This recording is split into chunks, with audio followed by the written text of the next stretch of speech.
안녕하세요, 쿠메TV입니다.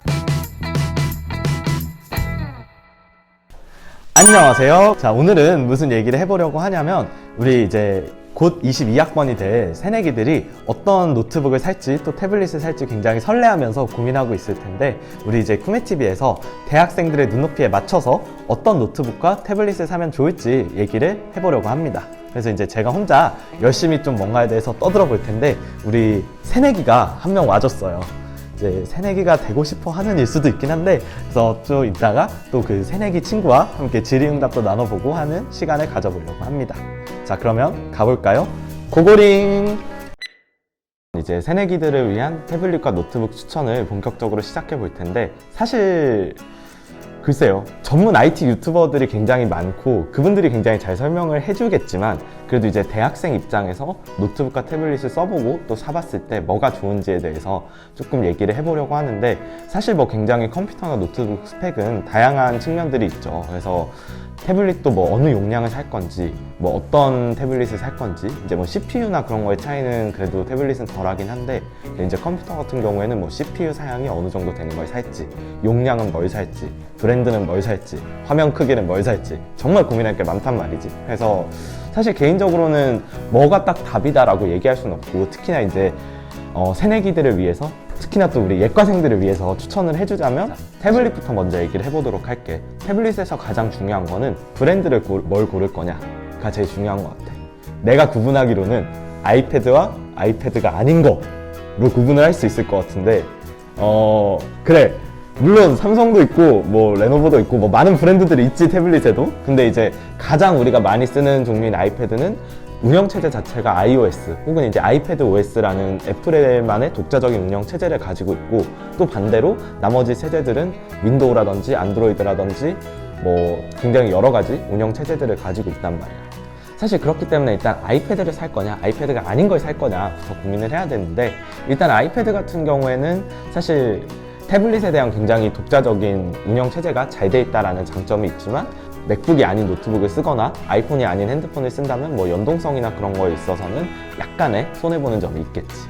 반대로 또 다른 태블릿 같은 경우에, 그러니까 이제 안드로이드나 윈도우 운영체제를 사용하는 태블릿의 경우에는 굉장히 범용성이 높다라는 장점은 있지만, 뭔가 아이패드에 비해서 이게 태블릿에 최적화가 되지 않은 느낌이라고 해야 되나? 왜냐하면 사실 안드로이드는 모바일 운영체제고 윈도우 같은 경우에는 컴퓨터 운영체제란 말이야. 그렇기 때문에 사실 얘네 두 개가 굉장히 그 태블릿에 딱 최적화되어 있다는 느낌은 굉장히 덜 들지만, 또 아이패드는 굉장히 아이패드 OS만의 독자적인 운영체제로 최적화가 잘 돼 있다 라고도 생각을 해볼 수 있을 것 같아. 그러면 이제 또 두 번째로 용량을 어떤 걸 살 거냐라고 얘기를 해볼 수 있겠는데, 이거는 사실 태블릿을 활용하는 목적에 따라 다를 것 같아. 그래서 만약에 내가 조금 가벼운 일만 하고 뭐 유튜브나 그냥 웹서핑 용도로 사용하고자 한다, 아니면은 간단한 강의 필기 정도면은 사실 128기가 안쪽이면 충분할 것 같아. 요즘엔 사실 기본 용량이 다들 100기가는 넘게 나오는 추세여서 128기가 정도만 구입을 해도 괜찮지 않을까 싶고, 근데 다만 나는 영화를 많이 다운받아서 본다거나 아니면 뭔가를 이렇게 다운을 받을 일이 많다라고 하는 사람들은 또 생각보다 부족할 수도 있어. 이제 나 같은 경우에는 사진 찍는 걸 굉장히 좋아하는데, 물론 휴대폰 얘기긴 하지만 갤러리에 사진이 한 4만 장 정도 있단 말이야. 그래서 그 사진들의 용량만 해도 300기가야. 그래서 이제 나 같은 경우는 뒤에서 얘기를 하겠지만 클라우드 서비스를 활용하고 있기는 한데, 어쨌건 이제 그렇게 내가 다운받을 일이 많거나 좀 용량이 헤비한 걸 다룰 일이 많은 학과다 라고 한다면, 또 이제 256기가나 또 큰 용량 같은 경우에는 요즘에는 512기가 혹은 1테라까지 나오니까 그런 큰 용량들도 고려를 해봐야 될 것 같아. 근데 대부분의 태블릿을 활용하는 목적이 이제 처음에는 막 내가 거창한 꿈을 꿔. 대학에 가서 이 강의를 녹음을 하면서 막 열심히 필기를 하면서 이제 막 그런 생각을 한단 말이야. 근데 이제 어림도 없어. 가보면 결국 다 유튜브 웹서핑 용도더라. 기 때문에 이제 잘 생각을 하면 좋을 것 같아요. 왜냐하면 이게 용량이 뛴에 따라서 굉장히 가격이 비싸죠. 아이패드를 기준으로 얘기를 하자면 용량이 2배 커질 때마다 한 20만 원씩 뛴다고 생각을 하면 돼. 그렇게 해서 용량은 정리하자면 그냥 작은 거 사. 그럼 그게 맞는 것 같아요. 그리고 모자라다면 클라우드 서비스를 활용할 수도 있어. 뭐 애플의 아이클라우드라든지 구글의 G드라이브라든지 뭐 그런 걸 활용을 한다면 사실 거기에다가 데이터를 쌓아놨을 경우에는 오히려 본인의 노트북이나 휴대폰과 같은 다른 전자기기에서도 접속이 된단 말이야. 그렇기 때문에 사실 그거를 활용하면은 굉장히 적은 용량을 사용함에도 불구하고 범용성 있게 전자기기를 활용할 수 있기 때문에 나는 사실 적은 용량을 일단 싸게 사고 클라우드 서비스를 구독을 하면서 좀 활용을 하는 것도 좋지 않을까 하는 생각이야. 화면 크기에 대해서 얘기를 해보려고 해. 이건 사실 노트북도 중요한 문제긴 한데 태블릿 같은 경우에는 나는 클수록 좋다. 거거익선이라고 생각을 합니다. 왜냐하면 사실 태블릿 같은 경우에는 뭘 보거나 특히 이제 필기할 일이 많잖아 주로. 그랬을 때 작은 거 쓰면 되게 불편해. 그래서 여기서 이제 크다 작다의 기준은 굉장히 다양한 사이즈의 태블릿들이 출시가 되잖아. 근데 뭐 제일 작은 걸로는 한 7인치 정도 내외의 태블릿부터, 요즘에 근데 사실 7인치면은 거의 뭐 그 폴더블 폰하고 다를 게 없는 크기이기 때문에 사실 굉장히 작은 크기라고도 볼 수 있긴 한데 7인치 정도의 사이즈부터 12.9인치, 요즘에는 뭐 크게 나오는 거는 뭐 14인치 정도 가까이까지 나오는 태블릿들도 있더라고. 그래서 이제 크다 작다의 기준을 나눌 수 있는 거는 나는 11인치 내외라고 생각을 해. 아이패드 프로를 기준으로 설명하자면 11인치하고 12.9인치가 나온단 말이야. 사실 수치로 들었을 때는 11인치나 12.9인치나 큰 차이가 안 나지 않나 하는데 11인치 같은 경우에는 굉장히 사이즈가 작다고 느껴지는 측면이 없지 않아 있어. 특히 12.9인치 옆에 있으면 진짜 12.9인치는 광활하단 말이야. 이렇게 딱 앞에 놓으면은 좀 얼굴 작은 친구들은, 아니 얼굴 커도 되나? 아무튼 이렇게 얼굴에 태블릿이 가려질 수 있어. 12.9인치 정도면 굉장히 넓단 말이야. 그래서 필기하거나, 나는 고등학교 때부터 태블릿으로 공부를 했었는데 그 필기하거나 뭐 이렇게 공부할 때 활용을 해보면 진짜 크고 널찍널찍하게 글씨 쓰고 활용할 수가 있어. 그래서 웬만한 A4 용지 한 장 정도 사이즈니까 사실 굉장히 좋다고 생각을 하고, 또 반대로 사실 큰 거를 싫어하는 사람들은 무겁다, 휴대성이 떨어진다라고도 얘기를 하긴 하는데 맞아, 좀 무겁기는 해. 사실 거의 그 12.9인치의 케이스까지 붙이면 웬만한 가벼운 노트북 하나 정도 무게는 나온단 말이야. 뭐 근데 사실 실제로 노트북 사이즈하고 비슷하기도 하니까 13인치 정도면. 그래서 사실 뭐 그런 면에 있어서 어느 정도의 단점은 있겠지만 사실 뭐 노트북 들고 다니니 태블릿을 들고 다닌다 라고 생각을 하면 또 생각보다 그렇게 부담스러운 무게는 아니지 않나 해서 나는 태블릿은 큰 걸 살수록 좋다고는 생각을 해. 물론 내가 뭐 나는 사실 태블릿을 그렇게 중점적으로 활용하고자 하는 생각이 없고 그냥 뭐 편하게 가볍게 들고 다니고 싶다 라고 하면은 작은 사이즈도 크게 상관은 없어. 왜냐하면 또 왜 이게 화면 크기하고 직결이 되는 문제인 게, 보통 고급형 라인에 큰 화면이 있어. 그러니까 삼성도 그렇고 애플도 그렇고 보면은 애플 같은 경우에도 아이패드 프로 라인에만 12.9인치가 있단 말이야. 그리고 에어 같은 경우에는 10.9인치, 그러니까 프로의 11인치 모델하고 거의 비슷한 사이즈 정도 되고, 그리고 이제 미니 같은 경우에는 훨씬 더 작고. 그렇기 때문에 사실 아이패드를 봤을 때는 12.9인치를 사려면 사실 어쩔 수 없이 고급형 모델을 가서 한 130만 원어치는 기본으로 써야 되는 거란 말이야. 그렇기 때문에 이제 내가 태블릿에 그렇게 큰 돈을 좀 지출하기가 부담스럽다거나 아니면 굳이 약간 태블릿에 그렇게 비싼 돈을 투자하고 싶지 않다라고 한다면은 사실 추천하는 거는 좀 작은 거를 사도 괜찮지 않나. 왜냐하면 요즘에는 충분히 삼성이든 애플이든 그런 고급형 라인의 태블릿 PC도 충분히 잘 나오고 있고 대부분의 기능을 다 갖추고 있기 때문에 사실 뭐 가볍게 활용하는 데는 전혀 지장이 없어. 그러니까 사실 대학생들이 활용함에 있어서는 뭐 굳이 노트북이든 뭐든 뭐 프로 라인이라던가 전문가 라인업 그런 거는 사실 잘 필요가 없고 편하게 그냥 가벼운 거 사서 써도 상관없다. 다만 내가 추천하는 거는 특히나 이제 우리 예과생들 같은 경우에는 지금 사서 그래도 한 본과 가기 전까지 2년은 쓰잖아. 그래서 2년 동안 뭐 예과 때 크게 공부에 있어서 태블릿을 막 중점적으로 활용할 일은 없어. 물론 본과 가면 되게 많아. 뭐 강의록을 본다거나 아니면 뭐 해부학 그 앱을 활용한다거나 그럴 때는 굉장히 본과 때는 요긴하게 쓰겠지만 예과 때 같은 경우에는 그냥 가벼운 거 사서 써도 괜찮지 않나. 아니면 좀 넷플릭스를 큰 화면을 보고 싶다? 라고 하면은 12.9인치 사도 되고 뭐 그렇게 생각을 해. 네 번째로 액세서리에 관한 얘기를 빼놓을 수 없는데, 그래서 이제 삼성 같은 경우에는 이제 태블릿을 사게 되면 내가 알기로는 펜슬이 따라오는 걸로 알고 있어. 근데 이제 애플 같은 경우에는 또 애플 펜슬을 별도로 17만 원 가까이 되는 거금을 들여서 구입을 해야 된단 말이야. 이제 그렇기 때문에 근데 사실 내가 생각하기에는 근데 필기하는 그런 펜슬류는 선택이 아닌 필수라고 생각을 해. 왜냐하면 당연히 필기할 때 굉장히 요긴하게 활용이 되고 그냥 여러모로 태블릿을 주로 활용할 순간이 뭘 쓰는 거지. 사실 뭐 물론 유튜브 볼 수 있지만 어쨌건 주로 태블릿을 생산적으로 활용을 할 때는 필기를 해야 되기 때문에 사실 선택이 아닌 필수지 않나. 돈이 좀 아깝긴 하지만 그냥 기본으로 태블릿 값에 포함되는 거라고 생각을 하고 사면 될 것 같습니다. 그리고 또 이제 키보드를 많이 물어보는 사람들이 있는데 아이패드나 갤탭이나 비슷한 경우인데 이렇게 꼽아서 쓸 수 있는 정품 케이스들은 굉장히 비싸단 말이야. 기본이 한 20만 원 정도 돼. 그렇게 비싼 가격을 가지고 있단 말이지. 그렇기 때문에 사실 내가 생각하기에는 그렇게 추천을 하지는 않아. 왜냐하면 그거를 사봤자 일단 자주 활용할 일이 없어. 아, 왜 문서 작업할 수 있잖아요 라고 물을 수 있지만 사실 그런 문서 작업 같은 경우에는 가볍게 우리가 그 노트북 같은 데서 이렇게 띄워놓고 하면 된단 말이야. 왜냐하면 노트북이 해줄 수 있는 일을 모두 태블릿이 해줄 수는 없어. 그래서 이제 간혹 가다가 저는 대학 가서 아이패드만 풀세트로 맞추고 지낼 거예요 라고 하는 친구들이 있는데 굉장히 고생하더라고. 그러니까 뭐 한글 파일이 제대로 안 열린다거나 그런 확장성에 있어서의 한계가 아이패드든 뭐 갤탭이든 있기 때문에 사실 내가 생각하기로는 키보드를 근사한 걸 사서 쓰겠다라고 하는 거는 돈 낭비인 것 같고, 그 20만 원에 차라리 노트북 그레이드를 올리는데 투자를 하는 게 낫지 않을까 하는 생각이야. 그래서 뭐 사실 키보드 같은 경우에는 굳이 필요하다면 뭐 로지텍 같은 데서 나오는 K380 이거 한 3만 원 정도면 살 수 있는 되게 가성비 키보드인데 뭐 이런 거를 활용을 한다든지 라고 생각을 하면 좋을 것 같아.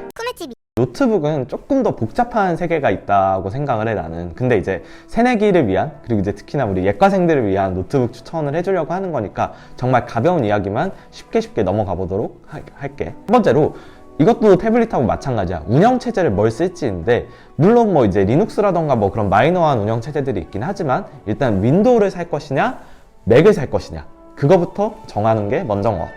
그래서 일단 윈도우 같은 경우에는 우리가 아는 대부분의 노트북이 윈도우 노트북에 속해. 그래서 뭐 아수스, 레노버, 삼성, LG, 뭐 델, HP 등등등등이 모두 다 윈도우 기반의 운영체제란 말이야. 그리고 이제 맥 같은 경우에는 말 그대로 맥북. 그래서 이제 맥북을 살 거냐 아니면 그런 노트북을 살 거냐부터 결정을 해야 되는데, 일단 뭐 각각의 장단점을 얘기를 하자면 윈도우 체제 같은 경우에는 굉장히 많은 사람들이 사용을 하고 범용성이 높은 운영체제지. 개인적으로는 내가 뭐 그러니까 특별히 맥으로 디자인 작업을 해야 되거나 아니면 뭐 그래픽 작업 아니면 우리 이제 쿠메TV 편집할 때도 잘 사용하고 있긴 한데 뭐 그런 작업들을 해야 되는 게 아닌 이상은 맥북을 크게 추천하는 편은 아니야. 왜냐하면 보통 다들 어려워하더라고. 그리고 이제 안 되는 게 좀 있기 때문에 굉장히 불편해하는 경우도 많고. 그래서 이제 윈도우 기반 운영체제 노트북은 그냥 범용성 높고 가장 무난한 픽이다 라는 장점이 있지만, 또 뭐 맥북만이 갖고 있는 장점을, 그러니까 맥북만이 가지고 있는 뭐 CPU라던가 그런 면에 있어서의 장점은 활용할 수가 없다라는 단점이 있지.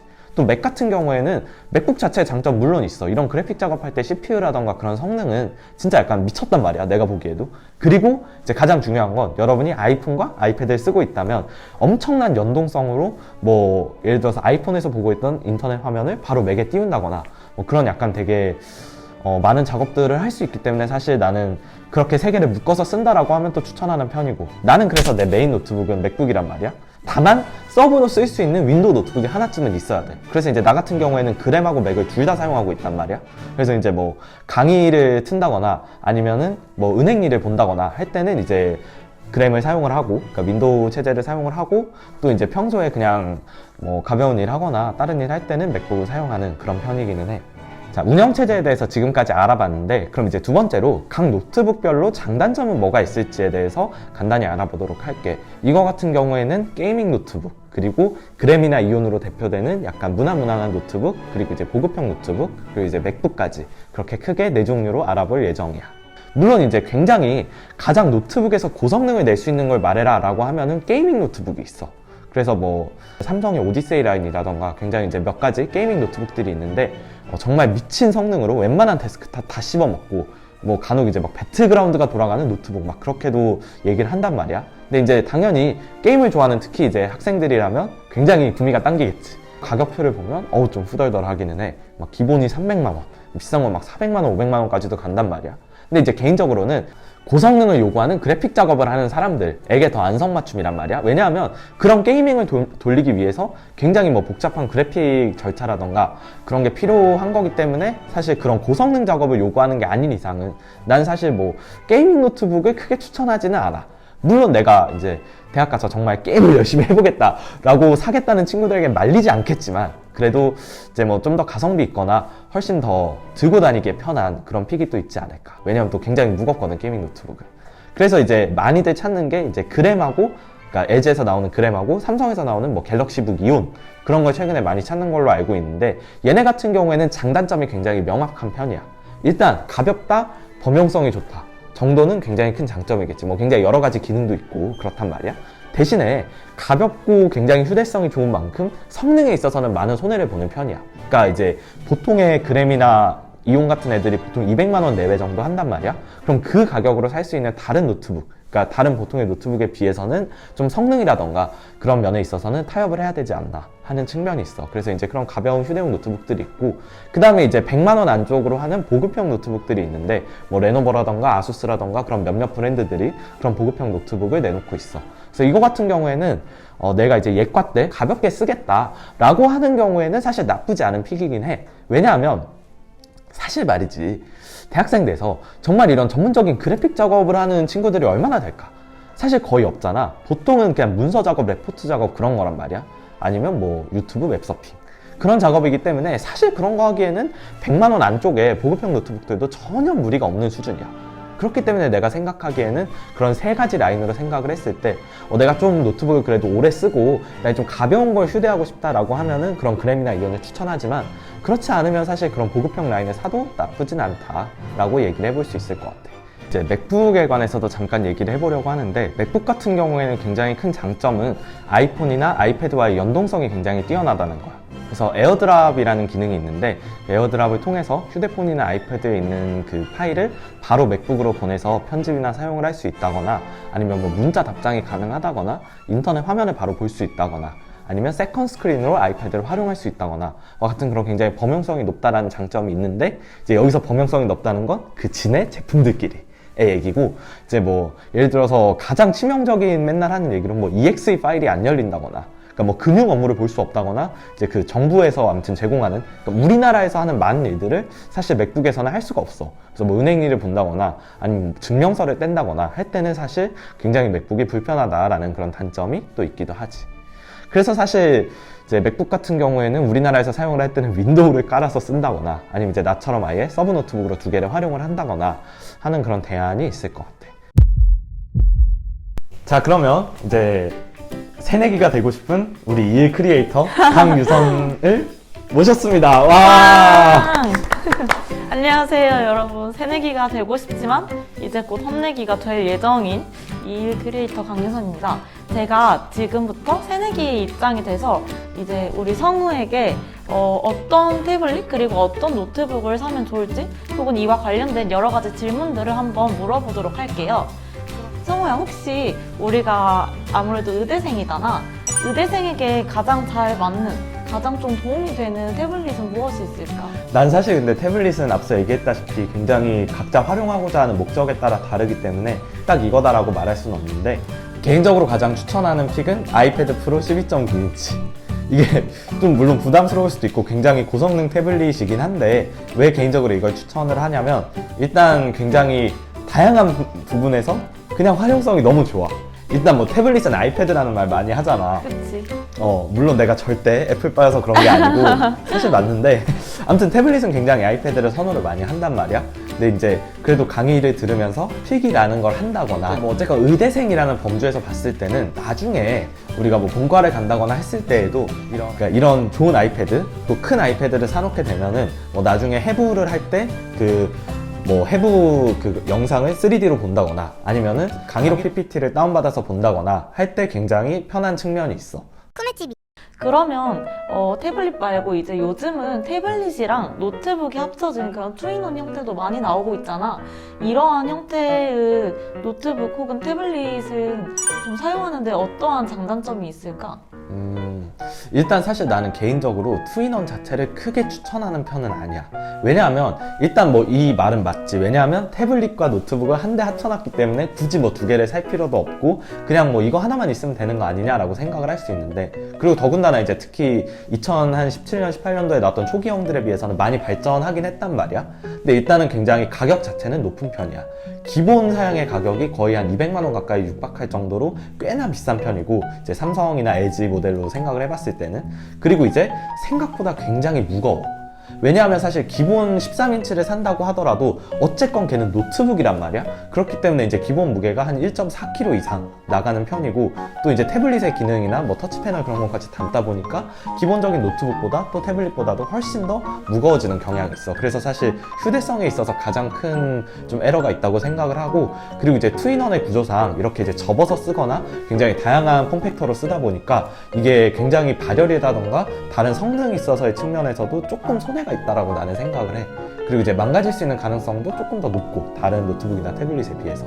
그래서 이제 물론 큰 화면에 필기도 할 수 있고 필요할 때 바로 키보드를 꺼내서 쓸 수 있다는 점은 좋지만, 나는 투인원 자체를 추천하기보다는 그냥 노트북 따로 태블릿 따로 있는 게 속편하게. 그래서 뭐 휴대할 일 있거나 필기할 일 있을 때는 태블릿만 가볍게 들고 다니고, 또 이제 문서 작업할 일 있을 때는 노트북으로 가볍게 문서 작업할 수 있는 그런 환경이 좋은 것 같아. 오늘 이렇게 노트북 그리고 태블릿에 대해서 얘기를 한번 나눠봤는데, 나도 올해 초에 노트북을 엄청 고민하면서 고른 입장이란 말이야. 거의 한 달 가까이를 이제 직접 매장도 가보고 후기도 보면서 좀 많이 비교를 하고 구입을 했는데, 이때 일단 첫 번째로는 무조건 매장에 가서 한번 테스트를 해보는 걸 추천할게. 매장에 가면은 우리가 그냥 인터넷 후기로는 쉽게 알 수 없었던 자세한 부분까지도 이제 그 매장에서 알려주시고, 특히 태블릿 같은 경우에는 필기감이 가장 중요하다고 할 수 있잖아. 이런 필기감 같은 경우는 사람에 따라서 느끼는 게 다르기 때문에 꼭 한번 자기가 테스트를 해보고 구입을 하는 걸 추천해. 그리고 그 다음으로는 요즘 유튜버들이 되게 자세하게 리뷰를 해주더라고. 게임 굳이 돌리고 싶다 하면은 이제 유튜버들이 노트북으로 게임 테스트 같은 거 한 것도 많이 있고, 또 오히려 유튜버들이 좀 그 노트북에 대해서 세세하게 또 몰랐던 기능도 알려주기도 하니까 그런 리뷰들도 많이 참고해보고, 마지막으로 노트북이나 태블릿 같은 경우에는 혹시 약간 3월 초 이때쯤 되면은 또 대학생들에게 할인을 해주는 할인전 같은 것도 많이 하거든. 애플이나 아니면 갤럭시 온라인 스토어에서. 그러니까 꼭 이런 할인 혜택들 잊지 말고 챙겨가면서 이제 구매를 하면 더 좋을 것 같아. 지금까지 대학생들이 쓰기 좋을 태블릿 그리고 노트북에 대해서 한번 알아봤는데, 지금 예비 22학번 여러분들이 이제 합격 통지 받고 굉장히 막 대학생이 될 생각에 엄청 설레고 또 이런저런 준비도 많이 하고 있을 텐데요. 오늘 저희 영상이 여러분들이 좀 더 즐겁고 그리고 또 편리한 대학 생활을 보내는데 약간의 도움이 되길 바라면서 영상을 마무리해 보도록 할게요. 영상이 마음에 드셨다면 구독, 좋아요, 알림 설정까지, 댓글도 많이 남겨주세요.